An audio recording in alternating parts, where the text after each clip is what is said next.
In October 2018, the Canadian Union of Postal Workers began a series of rotating strikes across the country. The last time they went on strike in 2011, the federal government of Canada used something called back-to-work legislation and forced an end to the strike. They very well may use it again.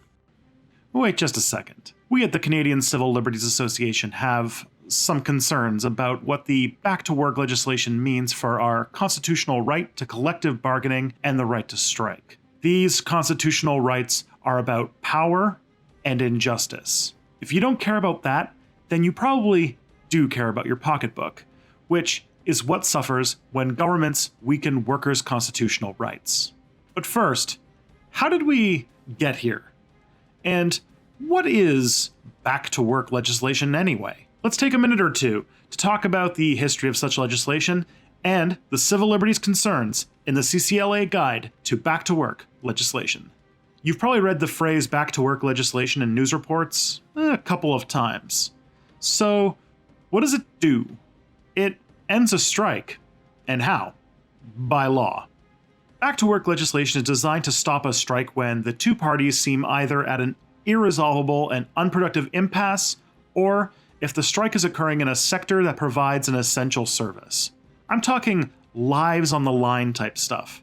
For example, it could be hazardous for all the people in our communities if, say, all the firefighters went on strike.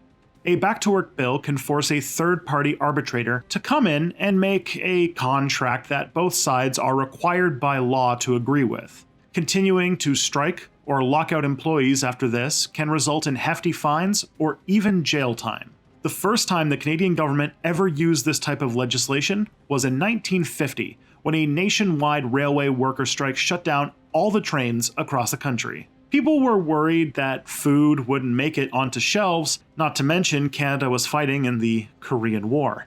The government legislated the railway workers back on the job. Since then, the Canadian government has used these laws dozens of times, with provinces using it semi-regularly themselves.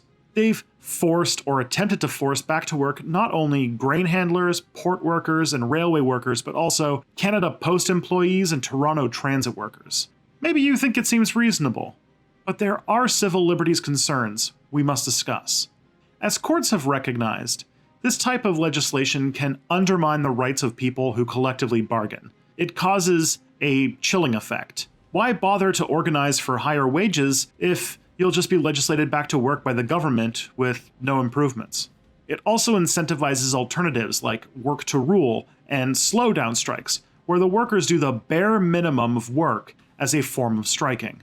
The right to collective bargaining and the right to strike are instilled in our legal system. Indeed, the Supreme Court in 2015 declared that they are constitutional rights enshrined in our Charter of Rights and Freedoms. How do we reconcile this with our governments passing laws to make it illegal to keep striking? In a work situation, collective bargaining and the threat of a strike are often the only tools in the arsenal workers have. Without these powers of collective action, we see an unequal relationship, which causes the conditions and wages of employees, including those not unionized, to fall or stagnate. So then, is it really a sign of a free society if their right to strike, to protest these conditions, can end with a simple political vote? Let us know what you think in the comments down below. If you like this video and want to help the cause of civil liberties in Canada, check out our website, ccla.org, and become a member today. And be sure to subscribe to CCLA's YouTube channel for more explainers and to stay updated on civil liberties issues in Canada.